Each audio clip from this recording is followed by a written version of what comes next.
बात तब होगी जब मसला सुलझेगा। भारत के साथ व्यापार वार्ता आगे नहीं बढ़ेगी, ये राष्ट्रपति ट्रंप की तरफ से कह दिया गया है। देखिए, पहले 50% टैरिफ लगाया, अब नया स्टेटमेंट जो है वो राष्ट्रपति ट्रंप की तरफ से आ गया है। बात तब होगी जब मसला सुलझेगा। तो पहले 25% टैरिफ लगाया भारत पर, रेसिप्रोकल टैरिफ, और उसके बाद 50% और लगा दिया क्योंकि हम रूस के साथ व्यापार करते हैं, तेल खरीदते हैं। राष्ट्रपति ट्रंप ने कहा क्योंकि भारत पहले से ही काफी टैरिफ लगाता है, ऐसे में उन्हें व्यापार करने में दिक्कत होती है, तो रेसिप्रोकल टैरिफ जो है वो भारत पर लगाया गया है। अमेरिका के राष्ट्रपति डोनाल्ड ट्रंप ने भारत पर 50% टैरिफ बम फोड़ा है।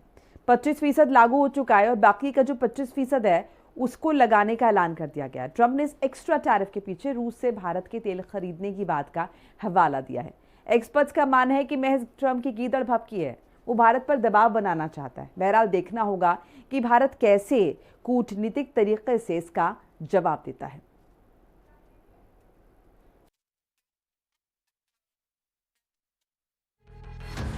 अमेरिका के राष्ट्रपति डोनाल्ड ट्रंप की भारत समेत कई देशों पर लगाए गए नए टैरिफ नियम 7 अगस्त से लागू हो रहे हैं। रेसिप्रोकल टैरिफ का असर सीधे तौर पर भारत के निर्यात, व्यापारिक संबंधों और आम उपभोक्ताओं पर पड़ सकता है।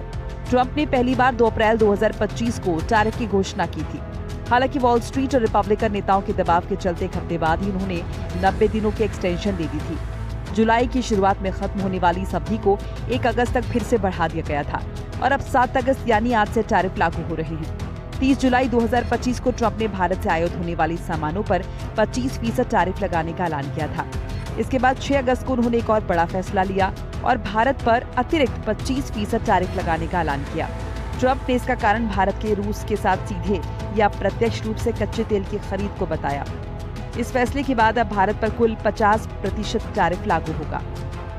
25% टैरिफ 7 अगस्त 2025 से लागू, अतिरिक्त 25% टैरिफ 27 अगस्त से लागू। भारत पर सेकेंडरी टैरिफ का इस्तेमाल, अमेरिका लगाएगा 50% टैरिफ। भारत सरकार ने अमेरिका के इस फैसले की कड़ी निंदा की है। विदेश मंत्रालय ने बयान जारी कर कहा, अमेरिका का यह कदम बेहद दुर्भाग्यपूर्ण है और भारत अपने राष्ट्रीय हितों की रक्षा के लिए पूरी तरह प्रतिबद्ध है। भारत की तेल आयात नीति पूरी तरह बाजार आधारित है और इसका उद्देश्य 140 करोड़ लोगों की ऊर्जा सुरक्षा सुनिश्चित करना है। विदेश मंत्रालय ने यह भी कहा कि कई अन्य देश भी इसी तरह अपने राष्ट्रीय हितों को ध्यान में रखते हुए व्यापार कर रहे हैं, इसलिए केवल भारत को निशाना बनाना अनुचित, अन्यायपूर्ण है। भारत अपने हितों की रक्षा के लिए सभी जरूरी कदम उठाएगा।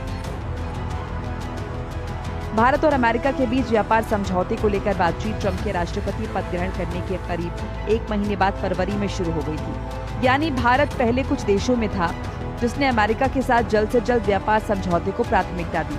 दोनों देशों ने व्यापार वार्ता के लिए अपने प्रतिनिधि मंडल का ऐलान कर दिया। हालांकि बीते 5 महीनों में 5 बैठकों के बावजूद भारत अमेरिका समझौता नहीं कर पाए। एक तरफ जहां सरकार दावा कर रही है कि वो अमेरिका के दबाव के आगे झुककर भारत के हितों के साथ कॉम्प्रोमाइज नहीं करेंगे, वहीं टैरिफ के खिलाफ विपक्षी दलों ने मोर्चा खोल दिया है। विपक्षी दल भारत सरकार से जवाबी कदम मांग रहे हैं। भारत पर अतिरिक्त 25% टैरिफ लगाए जाने पर प्रतिक्रिया देते हुए कांग्रेस नेता पवन खेड़ा ने कहा कि पूरी तरीके से स्पष्ट रूप से अमेरिका की ब्लैकमेलिंग है। हैरानी हो रही है कि हम ऐसी स्थिति में पहुंच गए हैं जहां एक सुपर पावर हमें डरा रही है।